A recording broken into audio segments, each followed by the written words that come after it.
Hi guys, welcome back to the channel. It's Ryan with Degenerate Passive Income coming to you on a Saturday evening, January 31st, 2026. Ladies and gentlemen, January is gone in about 4 hours my time. And my goodness, is it going out with a bang. We are max pain, blood red in the markets today. It is disgusting. I figured out my portfolio is down multiple six figures. It doesn't really bother me because I'm not a seller. I'm not a Jeet. I'm not a paper hands. I wouldn't sell anyway. But it just sucks looking at, your balances and your ledgers and your MetaMasks and your wallets. It's like down, down, down. I'm like, I just looked today. I'm like, oh my goodness, this is dumb. But anyways, this is what LSteak is for, ladies and gentlemen. We're going to have Graham talk about that. Graham's with us again tonight. As we do, this week was crazy. So we're going to do it on a Saturday night. Usually we don't get a lot of live viewers anyway. Everyone watches afterwards. So it is what it is, guys. It's fine. I enjoy coming on here and talking about LSteak because this protocol was built for the bear market. And in my opinion, I don't think the bear is over until probably, late March, April, to be honest. I know nobody wants to hear that, but I just don't think it is. We've got ETFs by the billions being cashed in every day. We've got, news. We've got events. We've got a president that's out of control. We've got all kinds of crazy things, and it's just not going anywhere. So with that said, Graham, thank you for joining us again tonight, talking about LSteak. I always appreciate having you on. And we are 2 weeks away, I believe, 2 weeks in a day from the close of the pre-launch. 2 weeks away from the pre-launch. Pre-launch time is starting to rapidly run out, and then about 14 to 21 days after that, we'll have launch. So I mean, it's all running really fast from here. We've now got the gift book fully out and public. We don't obviously have contract addresses in there or audit because they're not completed yet, but all the rest of that's in there. So you can go verify, do your research, and look into it. I'm going to verify. I'm not asking you to trust me. Look, investigate, do your research. It's all there, all in black and white for you to look. Yes, and it is quite lengthy, ladies and gentlemen. I read through the whole thing, and it is explained to a T. So I'll put the link. It's not in there right now, but when this video is over, I will put the link to the Git book in the description so you guys can check it out and see what you think. Because like Graham said, there is still time to get in. Obviously, a couple weeks away. I think the 15th is on a Sunday? Yeah, it's on a Sunday. So 2 weeks from tomorrow. Yep. And although it is a lengthy Git book, it does have a short explainer and frequent asked questions for those that don't wish to go through a whole white paper. So you don't have to read the whole white paper to understand it. It has got an explainer so you can understand it quickly. Excellent. Yes. And like I said, I'll link that in the description. Graham, I'm trying to understand this, and I get it, but maybe a lot of the listeners don't. Why are we saying that LSteak, and maybe you want to just give us a high level overview of what LSteak is, and why are we saying that this is built for the bear market? Well, first of all, I think I'll start with an analogy of how LSteak works, and it's probably the best one I've been able to come up with is imagine you're buying into a power generating company, right? You buy into that company, your money, right? First of all, what that does is it buys extra generators, right? And in return, you get a share certificate, right? And that share certificate is worth 1 share of all of the generators and all of the infrastructure they have, right? Now, that power company's constantly generating power and getting more money and buying more generators and making your share certificate worth more, right? Then you also have the option to put that share certificate into an extra layer, right? So you grab that share certificate and you put it in this extra layer, and the power company's smart, and it goes, well, okay, well, instead of just buying more generators, we're going to buy more shares and put them into that extra layer. So all of the people that are holding it in there get more shares, so they can, when they leave, they can trade in their extra layer certificate, and they leave with more shares. which because we've been building more generators, we've been expanding our infrastructure, that share is also worth more. And that's probably the most simplest analogy that I can give of how LSteak works. It's a two-tiered system where, first of all, it's constantly building its infrastructure. Then you can also further invest to get more shares of that infrastructure. And it's constantly doing that. I mean, like, yes, the market is shit. I mean, like, brutally on, it is blood everywhere at the moment. I mean, Bitcoin's what, 78, Ethereum 2.4, silver died by what, 25%. Gold was about 9%. It's like brutal out there. But this is exactly what LSteak is designed for, right? And it, in all honesty, it's doing us a favor for the launch, right? All of our launch funds are in stables, so we're able to start off and get and buy at the low. We're able to start off at the low, so we've got a much higher upside potential on just the backing and the hedge, right? So we're starting off at a much stronger position. Now, the way LSteak's really a refuge. It's a fortress, all right? Everywhere else, they design their projects. They're pretty gilded castles with massive APR towers, gold APR towers. And when the market crashes, what happens? The castle gets obliterated. The king starts panicking and making bad decisions, and all of that happens, and it all comes tumbling around, and everyone loses. Right? LSteak's designed with the mindset: crappy markets happen. Right? You need to be prepared. Put infrastructure in and guardrails in to protect your capital, to use that all of that to your advantage. In crappy markets, there's a siege going on. All of those fancy castles, they get destroyed.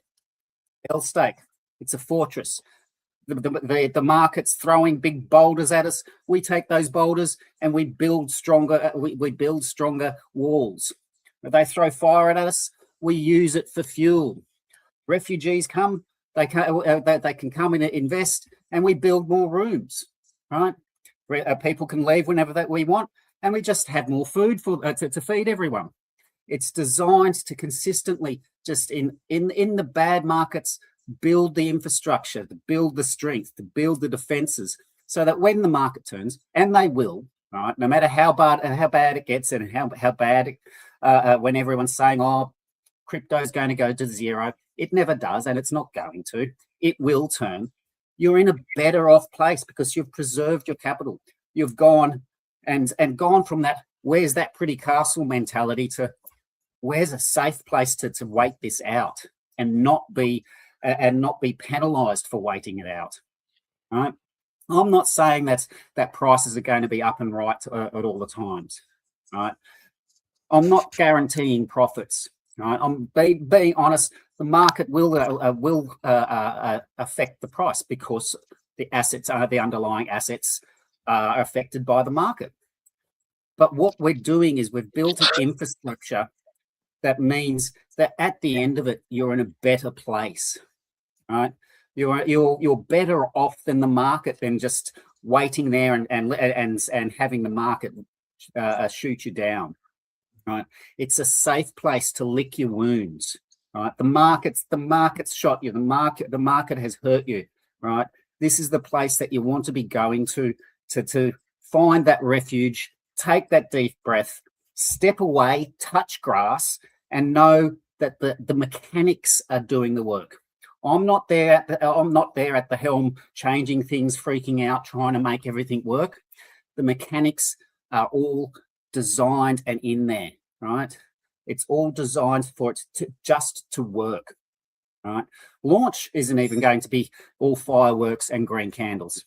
It's going to go and it's going to be turn on and it's just going to start working, right?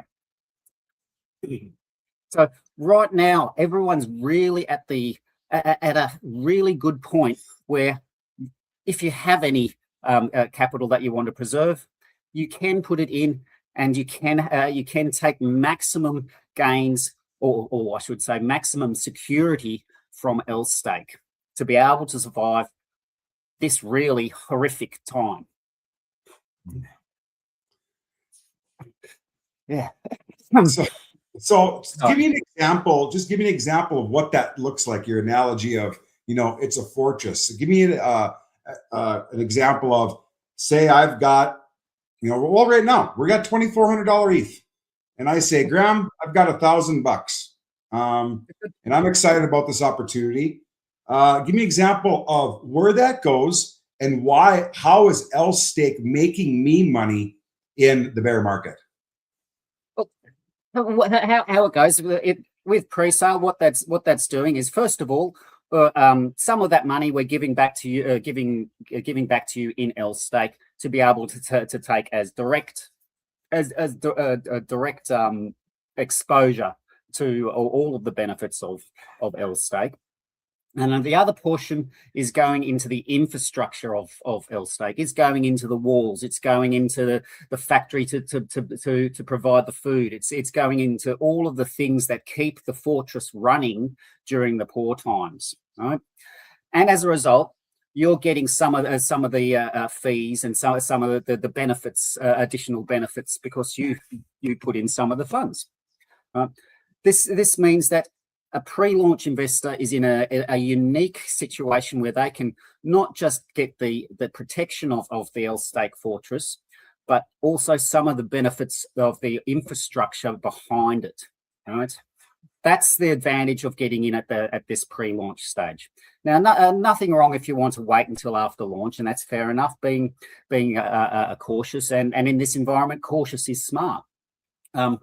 If you invested that same amount after launch, you'd still be protected by the castle. You're building the infrastructure. Your money goes in. It builds the factories that provide the foods to everyone there. It helps build the walls, makes them stronger, and as a result, again, you're still better off. You're not getting the extra benefit of being paid for helping with the extra startup infrastructure, but you're.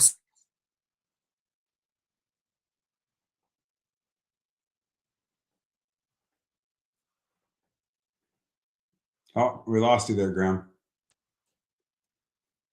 I think I dropped out there for a minute. Am I back? There you go. It's nearly 40 degrees here, so that the internet's a little bit hotter than you guys there. Yes.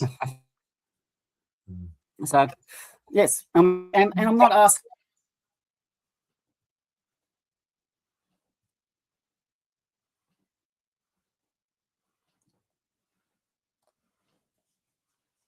I lost you again. Oh, there you are. I am. As I said, I'm asking for you to trust me. I'm asking you to go and verify this yourself. The documentation is there for you to look at and for you to be able to see that I'm not just blowing smoke up your ass. It's all there in black and white. It's designed every step away along every step of the design process has had the thought process of, how could this be broken? How could the market break this? How can we prevent this? How can we turn this situation into fuel? All right? Markets prices going down. Yes, okay. The bond prices go down. That's just how the market is. But if you have a look at the bonds today, price, I believe, was of the Bernard bonds was around $55, and the APR was nearly 60%. All right? That's because yield doesn't disappear in bear markets. The direction just changes, right? The yield depended on the volume, right? Not the direction of the market conditions. In bear markets, the volume is obviously all sell, but you're still collecting the fees. In bull markets, people are buying, but you're still collecting the fees. Okay, the prices of the bonds have gone down. That's fair enough, but then so's the whole of the market. I mean, like, realistically speaking, going down from about $70 to $60 in this market crap is nothing really, right?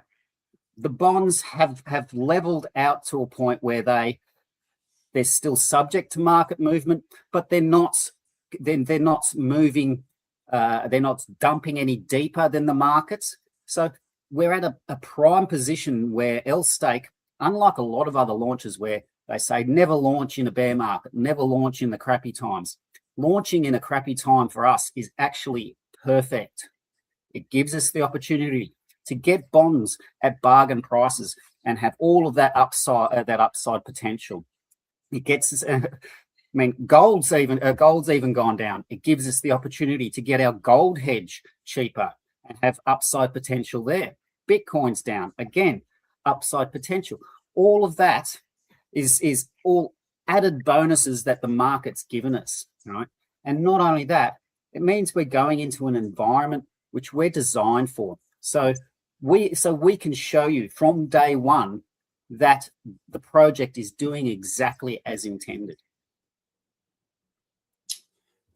Yeah, I mean, that's a lot of people look at the price of bonds, they look at the price, they don't look at the ETH. And I mean, it can take, I mean, we know how crypto is, guys. It can go up just as fast as it goes down. Like, it can be crazy that the price of that bond. Hey, I'm one of the guys that bought bonds at $275. Okay, I did. So did I. Yeah.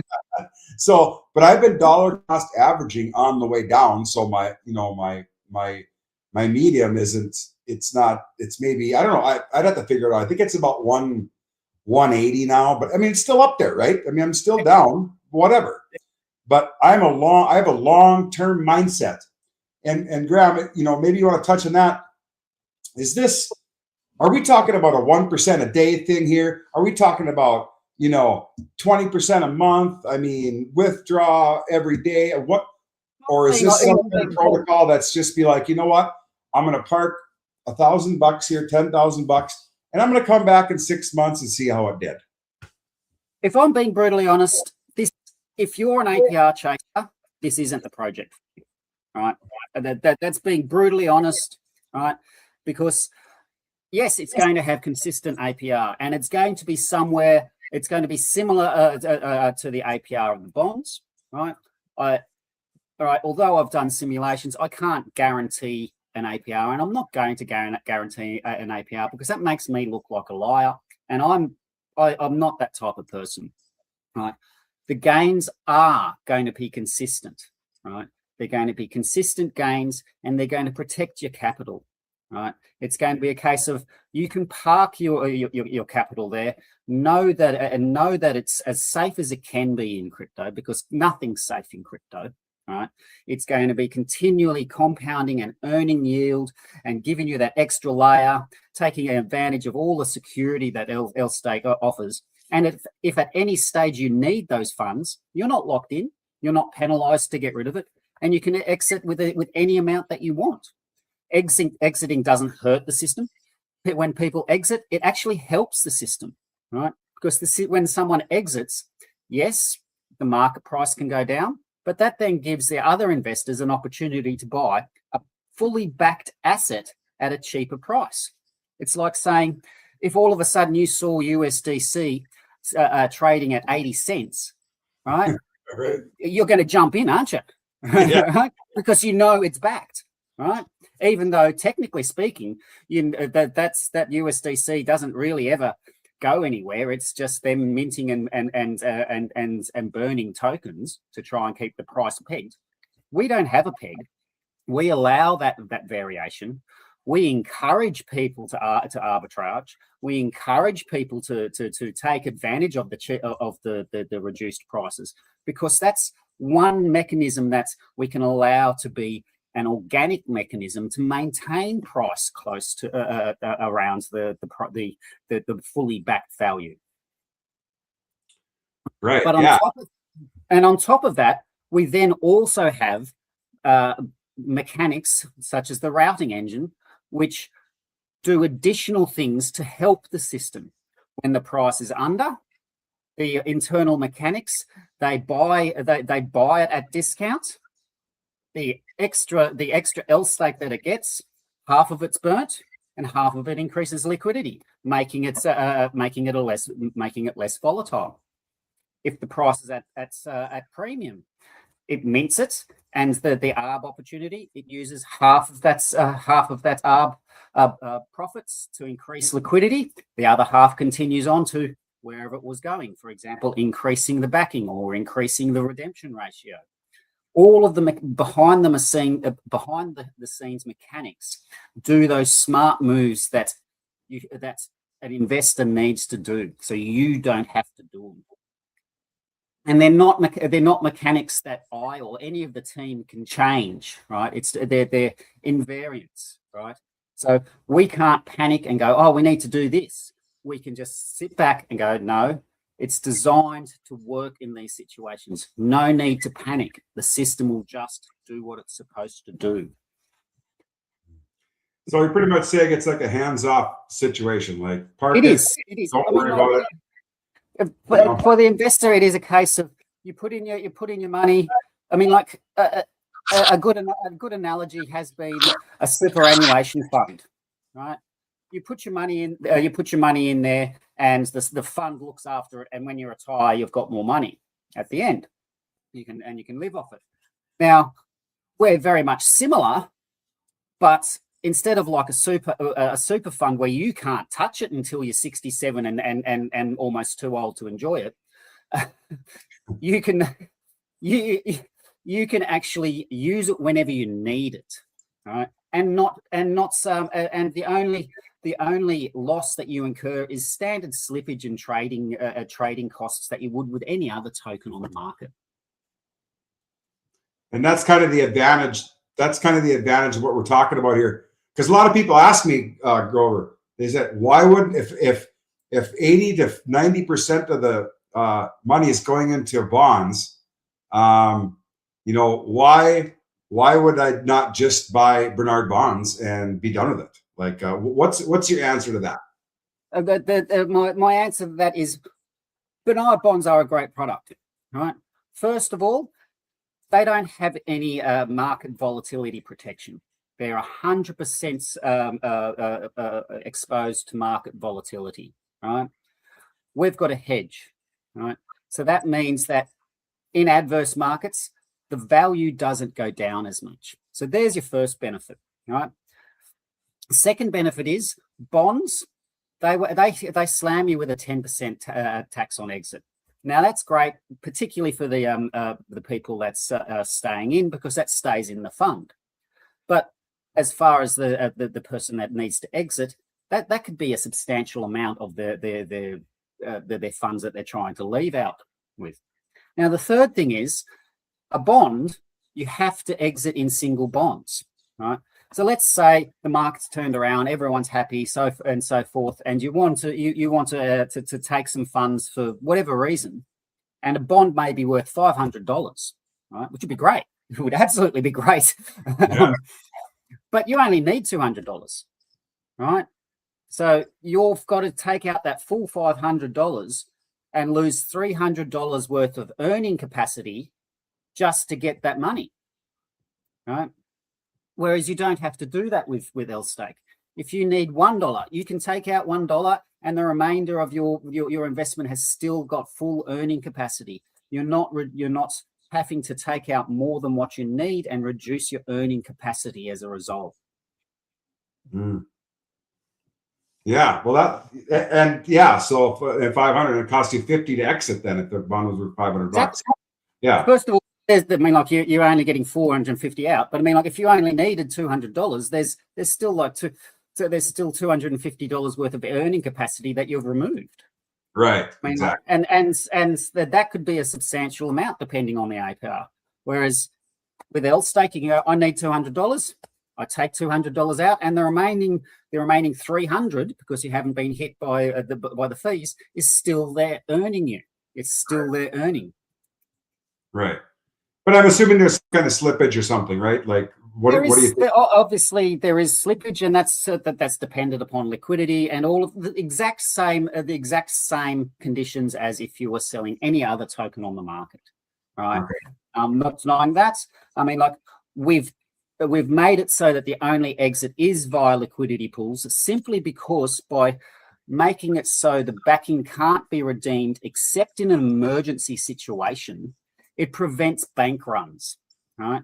Because what tends to happen with other projects that have backing and that type of thing, and the ability to redeem the actual backing assets, is a couple of things. The market turns, everyone gets upset and decides that they really need to exit, and there's a bank run, and then everything just goes into a big, huge death spiral because everyone's wanting to exit, right? That can't happen, right? Because at no times in normal operation can the backing be touched, not even by the protocol. The only time that the backing can be removed is in an emergency pause situation.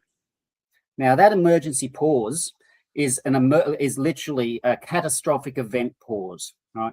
It's not for a black swan event. It's not for a market downturn. It's not for anything like that. The only time that can be triggered is if there is a catastrophic event. It then pauses absolutely everything, right? All inflows, all outflows, the works, right?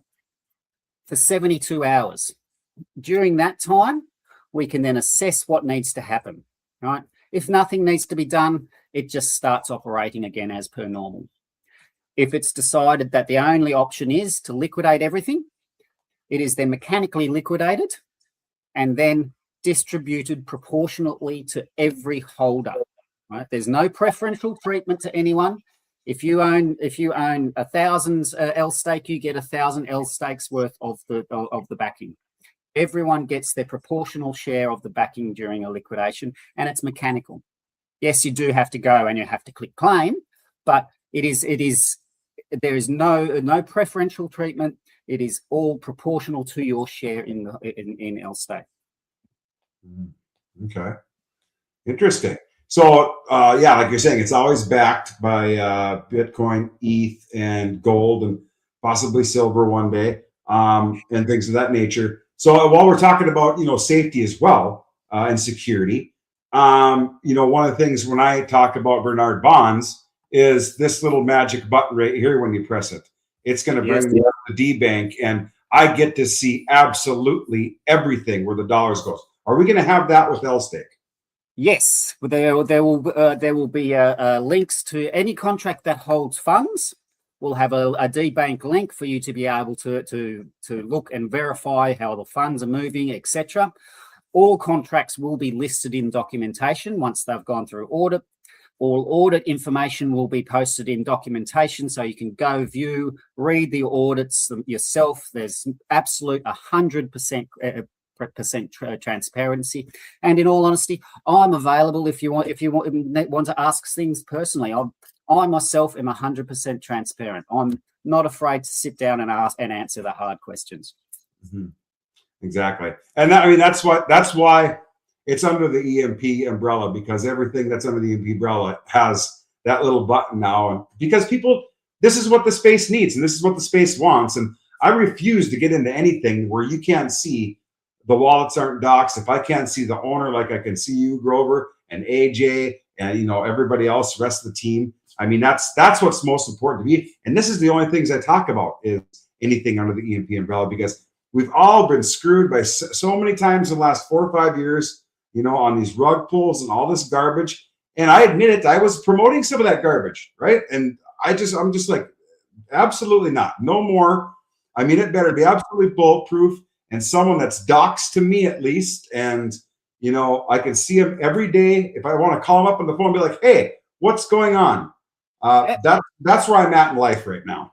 Well, just so everyone knows, I've fully doxed myself, and I'm talking not just face to face. I mean, like Ryan's got my address. AJ's got they know exactly where I live. They've got my phone numbers. I have been fully doxed. I'm 100% transparent.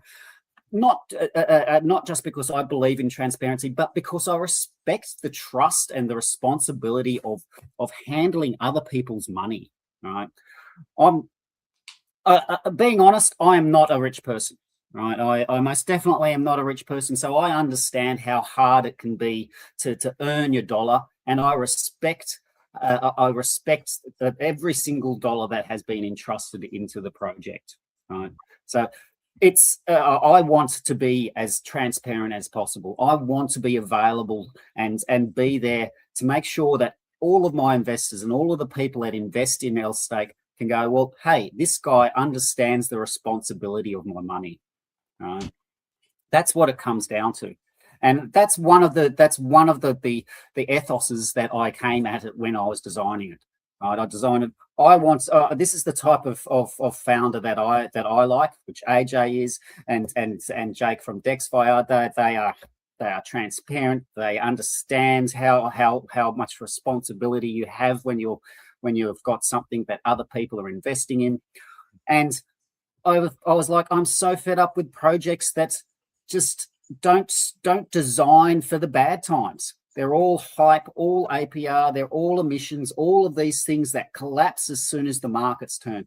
And if you haven't already seen it in projects today, you'll be seeing it in a couple of days where you will be seeing projects collapse. There will be projects collapsing left, right, and center because they're based on emissions, they're based on printing, they're based on propping things up. You'll be seeing founders starting to freak out and making bad decisions. Mm-hmm. You will be seeing all of these things because of the adverse market conditions. So they're the things that I've, from day dot, had hard-coded against happening. All right, things that kill projects, basing your yield and your return on things such as emissions, users coming in. So Ponzonomics, all of those things, that kills a project when the market turns. And the other thing that people quite often don't realize kills a project is founder interaction, right? Founders, they can freak out. In bad markets, they can freak out, they can make bad decisions, and they can make their own project crash, which is why things are either invariant and can't be changed, or if they are able to be changed, have very tightly bound ranges where they can be changed. So it can't stuff up the system. Right. Yeah, and that's what I mean. We've all been through what would you call it? What was the old what was it? Titanium something? I can't remember the stuff I used to be in. It's been so long. But it's like, rebasing. That's a big one. Rebasing. And yeah, I mean, that stuff is like crazy. There's no rebasing. There's no rebasing. There's no defending hard pegs. There's none of that stuff that is just kicking the can further down the road. Right. I've accepted and designed the fact that the market is going to turn on you. There's no doubt that it will, right? Yes, there are going to be some amazing good times, but the market is always going to end up turning on you at some point. And if you don't have plans or mechanics designed to be able to either build against that or use it as fuel or take that into consideration, your project's doomed to failure from day dot. Right? And again, that also comes down to the founder as well, right? I mean, like Harry with Tomb, how long did he sit there and support Tomb for, constantly injecting his own funds into Tomb before he finally realised that it's a model that's going to die? Right. Yeah. Exactly. Yeah. I remember those days. It's crazy. They were crazy times. Millions were made, millions were lost, and you had founders that were just trying to keep on kicking the can down the road. Right. You want to avoid those things. You want to avoid, people make mistakes, so you want to reduce the human interaction. Right. That's what I designed for. And you can't avoid human interaction, so you limit its scope. Right? We have hard-bound ranges on things that can be changed. We have multi-sigs. We have time locks. Right? So that means that we can't freak out and change things every 5 minutes. Right? There's a 72-hour time lock, so it's a case of you have to think about it. Multi-sigs. So you've got to have more than one person come at it and make the decision, right? Right. And AJ is one of the multi-sigs, right? So I mean, like we've got you've got people that have to come together and actually make a sensible decision rather than react on emotion. Because emotion, anyone that's been in crypto for any period of time knows emotions what screw you in crypto. Yeah, I'm guilty of it. I've been in crypto 8 years, and I've been guilty of it myself. Right. Yeah. Buy the top and exactly. Yeah, I mean, that's the way it's been for me. I mean, I've done it many times, and that's the way it works. And maybe now that we're talking about all the security and features like that that's going to be built into this, we should talk about like who built it, Graham? Is it some homeless guy on the streets in Brisbane, or like who is it? Yeah, no, we've got BTT, which are the developers of FortuneFi. They're also the developers of Plasm. There are some other projects that they've developed with EMP and AJ, but I can't think of them off the top of my head. They are I'm extremely impressed with them. I mean, like, I've done coding myself. I'm not a Solidity developer, so I mean, like, they are really, really good developers, and I'm extraordinarily impressed with them. And the auditors are going through 33 audits, right, which are an auditing company, which again, AJ has used for, again, I believe, EarnFi, I believe Plasm was, and again, FortuneFi was 33 audits. They are a very solid audit company that have entered auditing competitions and beats some of the big names by finding more bugs than them. So as soon as the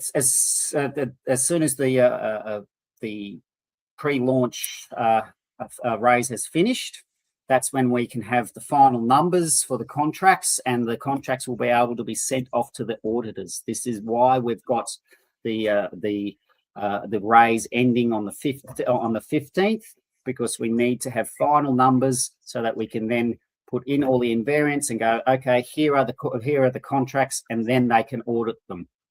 Then we've got the period of audit time, which is around about 2 to 3 weeks, which brings us into the first week of March for launch. Okay, that's not that far away when you think about it. Like, it's going very rapidly, and there's been many 2 a.m. nights for me of late. Right. Yeah. It's good because we just started talking about this thing about a month and a half ago, or maybe it's been 2 months. I think it was November. November. I started. Yeah, I think it was November. Late November, development started. Okay. And it's just been insane. Right. I mean, like, I was so shocked at how quickly this got going. I mean, like,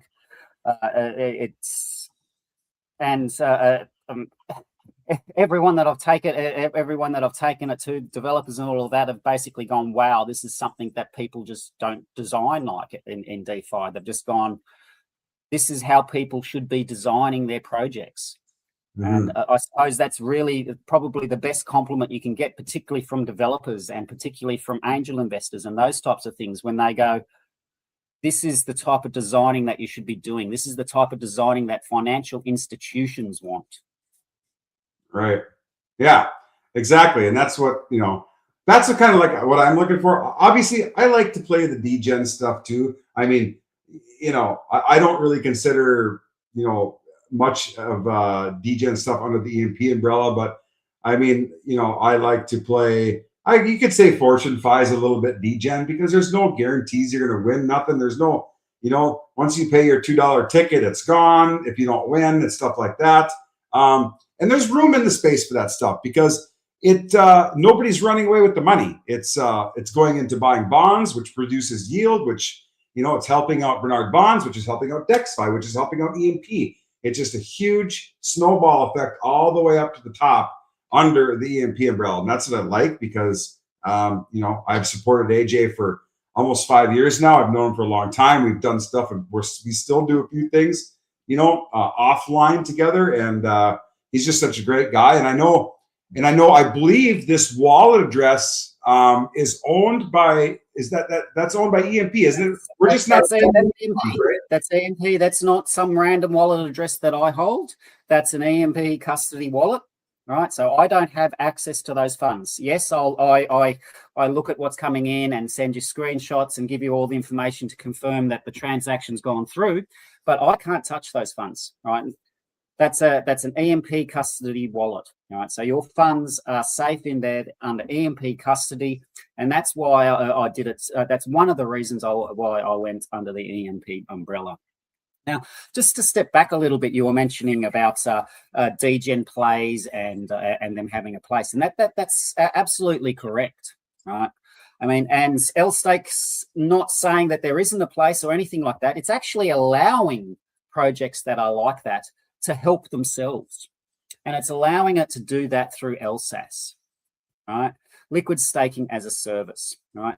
So every project in DeFi, right, whether it's a meme or it's something serious or whatever, can actually have access to the same infrastructure, the same real yield infrastructure to give their token a real yield income source. Yeah, and we have some like on board, right? Like That's right. Yeah. So maybe explain how does that? Maybe explain to us, Grover. How does that help them, and how does it help us?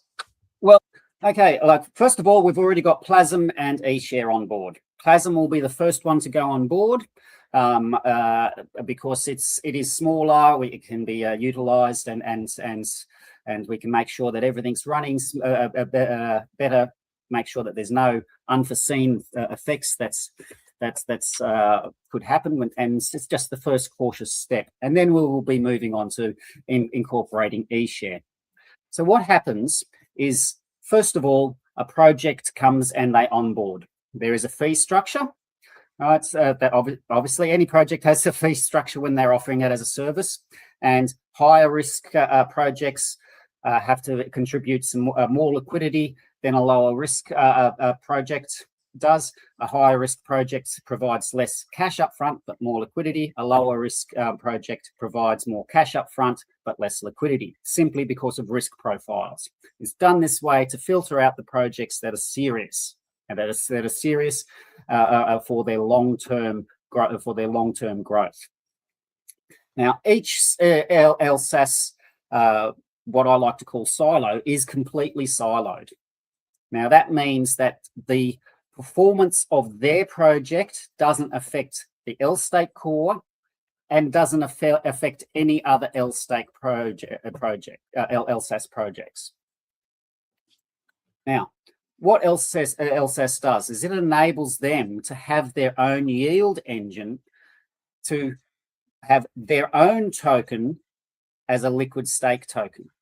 So, for example, with Plasm, what you'll do is you'll go to the LSteak site in the LSAS tab, and you will go there and you will invest your Plasm. You will stake your Plasm.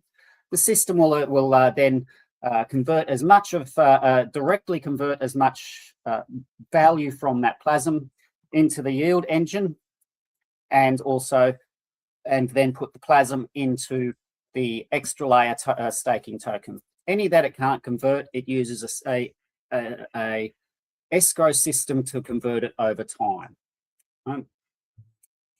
Now, the benefit that this gives to LSteak, let's start there. There are treasury schemes. Obviously, LSteak has to make a profit. It's offering a service. That's just the way you do business, right? So there are treasury schemes, and there's on both entry and on the yield. Now, the treasury scheme doesn't come out of the user entry. So when the user goes in, they get the correct redemption ratio number of XL tokens, right? There may be some slippage involved, so you may go in with 100 tokens and you may get 99.9 XL tokens in return, but that's just a little bit of slippage that ends up being incurred. And unfortunately, DeFi, that's just the way it is. But the yield engine works in the same way as the extra layer does on LSteak. Right? It's 100% bonds, because the LSAS systems don't need the hedge, because they are not basing any value upon that that yield engine. It's just the engine for them to have the yield for their liquid staking.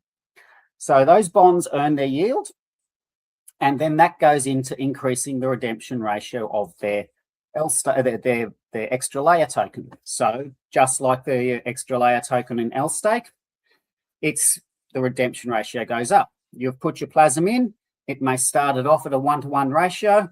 Over time, it goes up to 1.1, 1.2, 1.3, 1.4. So when you then redeem it later, you may have only put one token in, but you come out with two.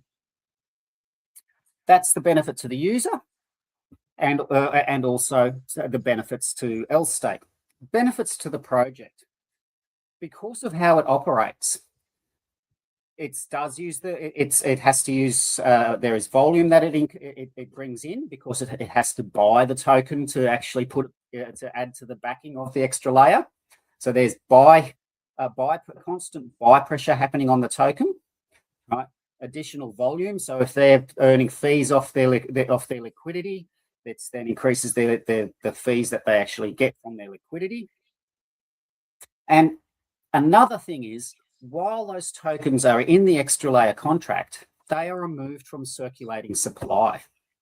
So it is in effect reducing the circulating supply of all of their tokens while they're in that XL contract. Now, a tertiary fact, another flow-on effect is it also, because you have to provide liquidity pairs to be able to utilize the system, right? It also adds an additional exit route for anyone that wishes to exit that token. So in the case of Plasm, right, it doesn't have to go exit via eShare. It can exit through the LSteak route, reducing the sell pressure on the primary pairs and reducing the amount that the actual token dumps when it is sold. So there. Yeah. Okay. So I kind of sorry about that. So I'm big into plasm, right? And say we'll just do easy math. Say I have 1,000 plasm. I don't want to pay the contribution fee. I'm like, you know what? I'm just going to wait for price appreciation. I can pay on the LSteak DApp. I can put my plasm as a token. I don't have to convert it to anything. Nope. And then you don't have to convert it. Okay. So LSteak accepts that as plasm and turns it into LSteak, and what do I get back? Say 6 months down the road, do I get plasm back, or do I have a choice of what I can receive? Well, short answer: plasm in, plasm out. All right. The short there are mechanics that there are some complex mechanics to allow this, but the short answer is plasm in, plasm out. Okay. You put plasm in, you get an extra layer token, just the same as what the XL LSteak is, but it'll be XL plasm, right? Which has a redemption ratio. So you'll put in 100 or 1,000 plasm, right? There may be a little bit of slippage in that action, and you may get 9,900, and you may get a slightly less number of XL plasm, but it is just the slippage. Mm-hmm. And then after that, the redemption ratio just keeps on going up. And then when you want to exit, those tokens that you've put in, those 1,000 that you've put in, have turned into 1,100, 1,200, or whatever the redemption ratio is at a time, and it's redeemed in plasm. Right? So you're not trying to change it for any other token. It's when you enter or exit, you go in with plasm, you leave with plasm. So yeah, go in with plasm and leave with more plasm. Okay, so and what is making that plasm increase in token? What's making my tokens increase? The yield, the bond yield engine. Right? Okay. Right. So we glitched out a little. Yeah. So the yield from the bonds is what's making my plasm become more plasm, essentially. That's right. Essentially, what's happening is, I'd like to go into depth about the maths, but if I did, it would then add another half an hour onto this AMA. Right. But basically, what's happening is you put your plasm in. Right now, that plasm's got a value. Right now, that value has to be transferred somehow into bonds. Right. Mhm. So we've got a buy-sell loop and a escrow system, which enables it to transfer the value of that plasm, buy the necessary bonds, and then turn it back into plasm for to stake into the XL contract. So now you have a yield engine of bonds, and you have your plasm in a XL contract. Right. So those bonds, they're earning yield. That yield then buys more plasm and then puts it into the staking contract, increasing the redemption ratio. Okay, that makes sense. I always wondered how that was all going to work there. There is some complex maths, and it's not magic maths. I mean, like there is obviously, to do that, there has to be a sell somewhere. Right, and Right. the sell is actually incurred on the LSteak side, but there are hard boundaries and hard invariant boundaries that limit it and cause it to be the sell pressure to be extended over a period of time, so that it's absorbed rather than just a dump. Right. That makes sense. Yeah. Yes, unfortunately, you can't magic money anywhere. You have somewhere. If you need to send money somewhere, someone has to sell some. Yeah, exactly. It's got to go to something with real yield and everything else behind it, because it's got zero Ponzi. There's no emissions, the whole project, including LSAS. There are no emissions, no Ponzinomics, no need for constant participation. Right? Okay. There's hard guardrails that prevents massive dumping in the LSAS system. There's caps on escrow. There's all these guardrails in place to protect the investor, to protect the project, to protect LSteak. It's designed to be robust, designed to be hands off, and designed to just work. Right. So while we're talking about that, like you said, kind of protected. Are we protected against the Jeets and the paper hands? Is my question, because I get into something. We've even seen that in plasm. People selling plasm at 2.5, 3.5 cents, dumping millions of tokens. It drives me absolutely bananas, and I don't even know why they're into something when doing that, but it drives me absolutely crazy. Are we protected against the Jeets and the paper hands? Jeets and paper hands can leave. It only strengthens the system. That's the shortest way I can say it. All right. Okay. For them to get into LSteak, they have to add to the backing. Right. So the only way they can actually get into to LSteak, they actually have to create more backing, more yield, more yield engine. Right. And since you can't remove backing, the only exit route they have is via a DEX. Now, yes, that will cause slippage and price dumps. Right? I'm not denying that. It is going to happen. Right? But that's when the mechanics come into play to take advantage of that, to burn away the supply that they've left behind, gives opportunity for those that understands to buy a hard-backed token at discount. Right? As the best way that I can say it is, if you saw USDC trading cheap, you're going to jump on it. Now, I'm not saying this is a stable coin, but it's got hard backing just the same, right? If you know you've got something that has hard backing, and when push comes to shove, if an emergency happens, you're getting your share, you're going to buy it. Right? It's just a no-brainer move. So if people exit and they incur that, what happens is they incur the loss. The system reaps the benefits. All right. Okay. Well, and that's going to happen. It happens in every single protocol. It doesn't matter.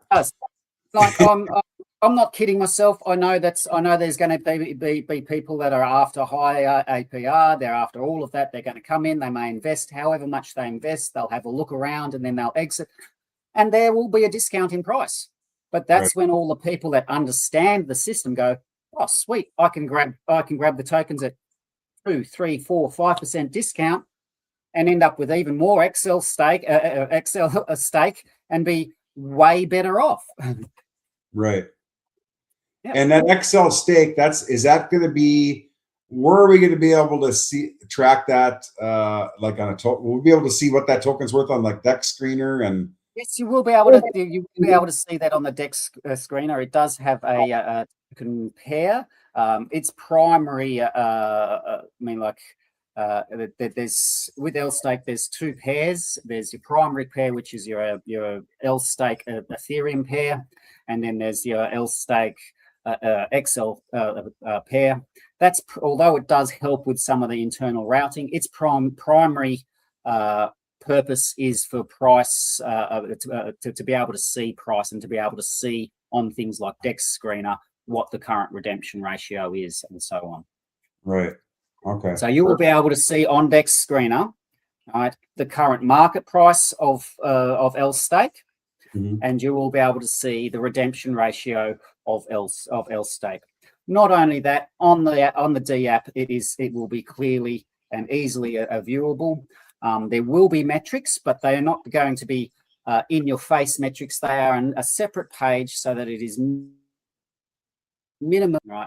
You're not going to go in there and go, oh, crap, where the hell do I actually go in? You're going to be able to go in and go, oh, okay, I put my USDC in here or ETH, and I get my LSteak here. Then I stake my LSteak here, and I put it into XL stake here, right? You'll be able to, you'll see the prices, you'll split it as the information you need to see on the entry page. If you wish to see other metrics, you just click another tab and you can see all of those other metrics. That's entirely your option, and it is, again, 100% transparently available. Right. So it's going to be like a normal DApp, nothing too, I like simple DApps. I want to go to one thing and, or, a couple of 3 pages and be like, okay, that's what I need to do here. And if you want to buy LSteak, do you do that right on the DApp, or do you have to go to Uniswap, or to sell? What do we need to do there? Well, that's 2 questions, and I'll answer them. First question is, there's basically going to be 3 pages to the D app. There will be the landing page, which will give you a quick what is LSteak, right? And it'll give you a quick what is LSteak, and then from there it'll be enter the D app, and that landing page is where you buy, right? Where you buy and where you enter. Now you can buy or sell off a DEX on Uniswap, right?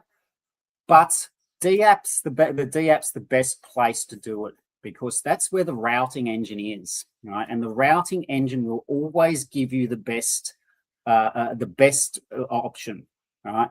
To the point where if you were doing for example, a normal token, if it was at discount and you dumped in 10K, right? Now you may actually end up worse off with getting less tokens because you've just spiked the price.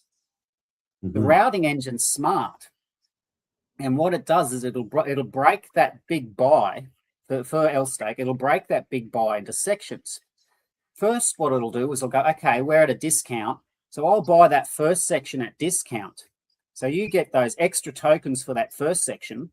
It brings the market price back up to parity with the burn price, and then with the mint price, and then it mints the rest. So you're guaranteed to have mint value or better when you enter through the D app. All right. So the routing's designed so that you will always be be the same mint price or better. All right. And again, if it's at premium, right, if you were to buy that off a DEX, you'd get less LSteak. Right. You buy it through the D app, and you get it at mint price. So you end up being able to do an arb on that. And we encourage doing arbs. We encourage taking advantages of price differences because it helps maintain parity. Mm-hmm. If you were to come to the D app and see that there's it's trading 5% higher than the actual the backing price, you'll mint at the backing price, and you can then sell and take advantage of that 5%, right? And we encourage it, right? So all along the way, we don't tax or hurt the actual user. We encourage them to take the actions that are beneficial to the project and benefit them, right? Mm-hmm. Okay. So how about if I'm selling an LSteak? Say I need a quick $100 and I've got, say, 500. Can you sell and convert to USDC or whatever right on the app? I haven't got that on the DApp at the moment, as it is just it is basically just a Uniswap sell into their pair. But that is certainly something that's easily enough done. That's just a quick UI thing. Yeah. Okay, so yeah, so otherwise you just go to Uniswap and put the pairs in. You can just Uniswap and sell, but I mean, like having it so you can do the same on the DApp is not an issue at all. That's basically just a little thing, a little UI addition, not a big. Well, if I could request one thing, Grover, I would request that, because not a problem.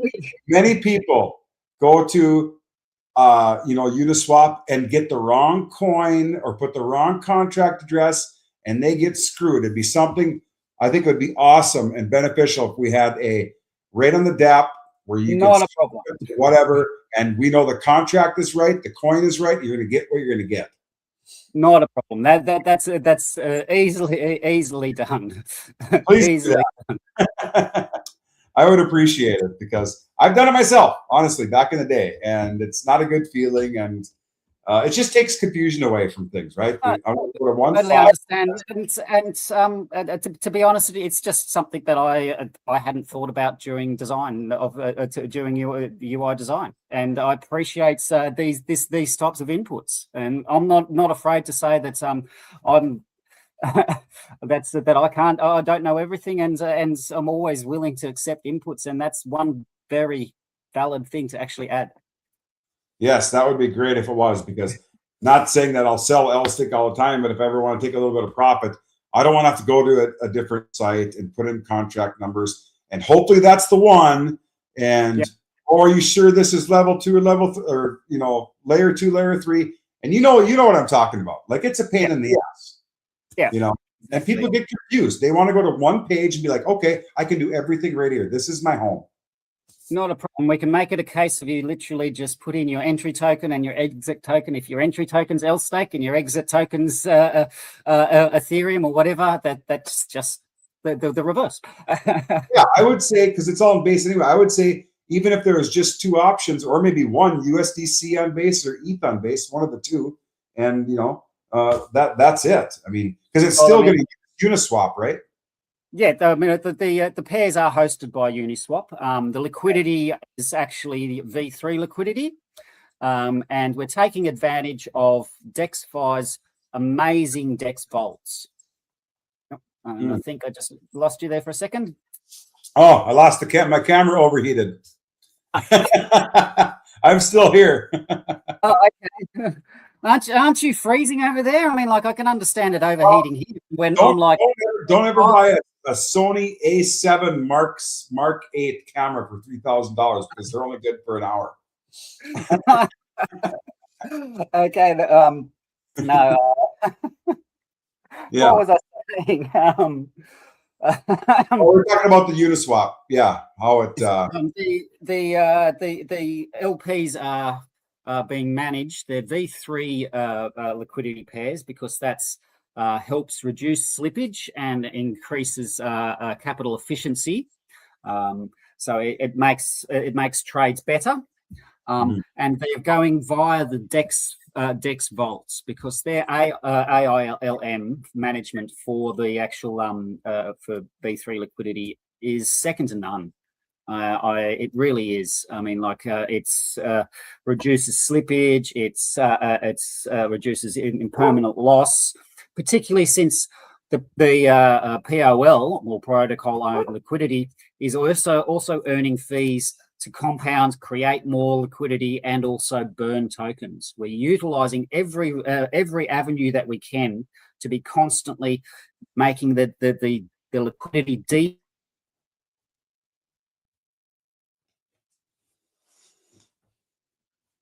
Oh, now we lost the voice.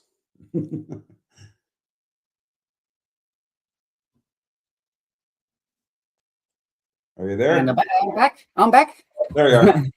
Okay. And I'm back.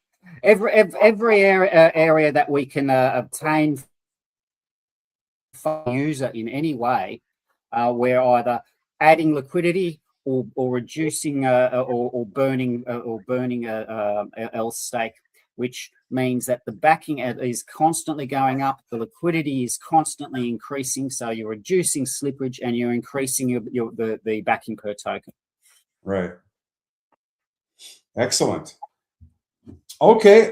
Is there anything else we need to touch on, Grover, before we? No, the only thing that I would like to reiterate is protect yourself in this crappy market. Have at least have a look at the documentations, verify everything that I've been saying, and that I'm not blowing smoke up your ass. And time is running out for the pre-launch, and we've already reached enough to be out. We are launching. We've reached more than enough to be able to launch, and every dollar from now is just increasing increasing the strength of how we launch. But it also pre-launch is gives you a head start on post-launch. Right, you're looking at your returns for a pre-launch over the same period. Will be more than just a post-launch investment. Mm-hmm. Right. Yeah, and we've got 70, almost 75,000 raised. That doesn't include the 25,000 from the angel investor just for the development. And so yeah, we're at 75. I mean, what's the difference between? I know we're going to launch now. I mean, and we can launch with this amount. What's the difference between having 75 and say 150? 150. The main difference that it is now is the liquidity. The liquidity pool depth. All right. Okay. That's where when like the 65K mark was when liquidity pool depth has reached a level where volatility isn't a major issue. Right. Anything above this just is reducing volatility and increasing the size of the yield engine. All right, because even that liquidity provision, it still has because you can't create an LSteak token without providing the backing. Right, so every LSteak that goes into that gets created by the system has backing and increases the yield engine. So from here up, right, it is just reducing slippage, increasing liquidity depth, and increasing the yield engine. That's how it's benefiting the system. For the investor, right, because they obtain they get the fees on the liquidity provision portion. Right, they're getting the benefit of the liquidity provision. They also get at the moment it's a 2.5% extra bonus on liquidity provision in tokens, and we also do still have the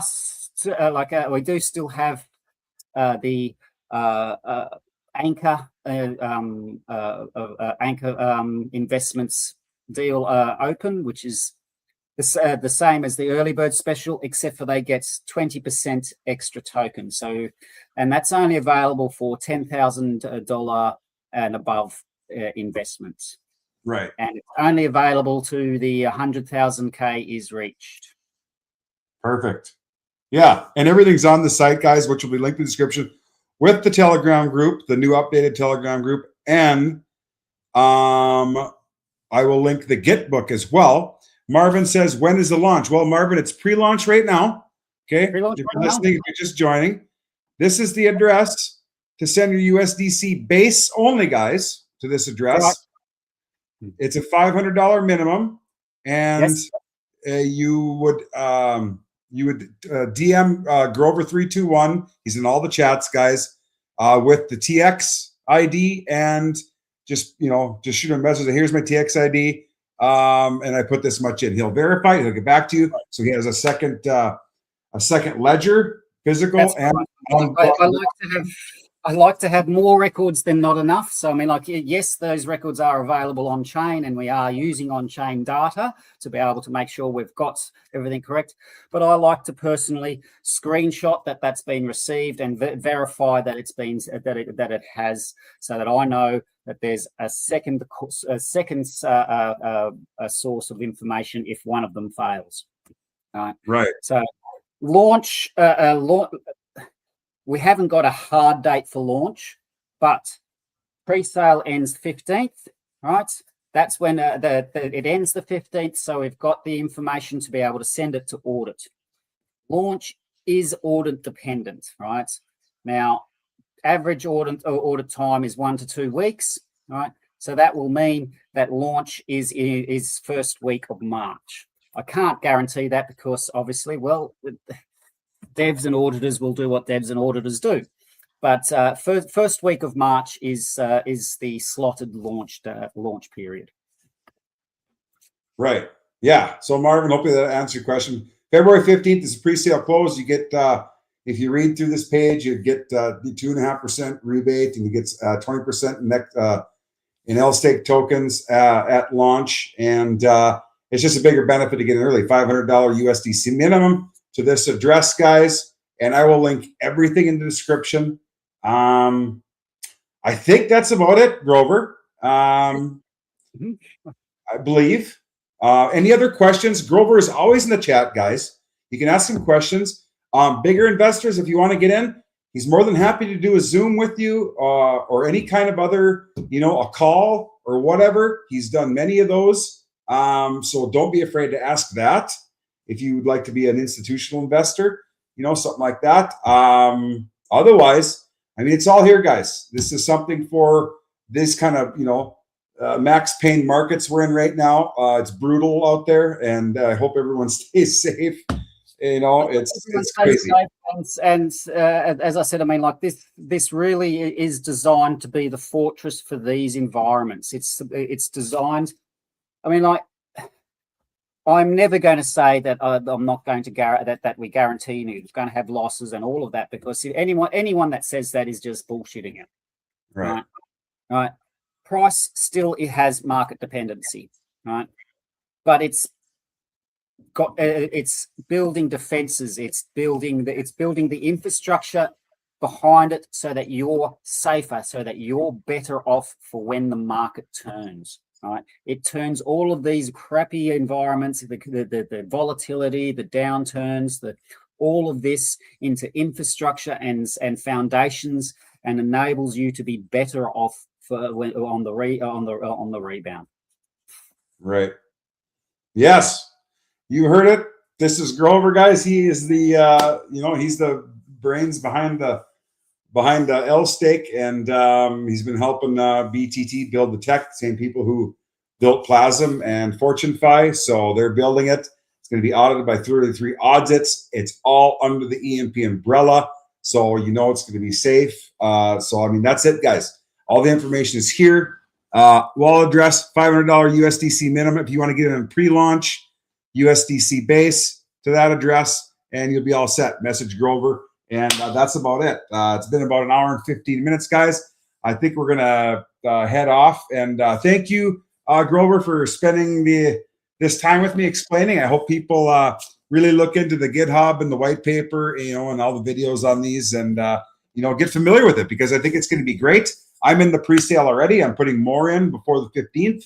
And that's just me. You guys do whatever you want, right? I mean, you do you. There's no pressure. you know, we're not trying to talk you into anything. I'm not saying trust me, all of that. I'm saying go verify yourself. The git book's there. All the information is there. There is the short explainer, the frequently asked questions, and then if you wish to go into depth, there is also the white paper, and even going as far as the technical appendix if you really like going that far. So it's all there. Do your research, right? Do your research. Verify my claims, right? Verify it. Do and make your own decision. Exactly. All right, guys, we're going to call it a night. I hope everybody has a great rest of their Saturday evening, and we will see you in the next one. See you.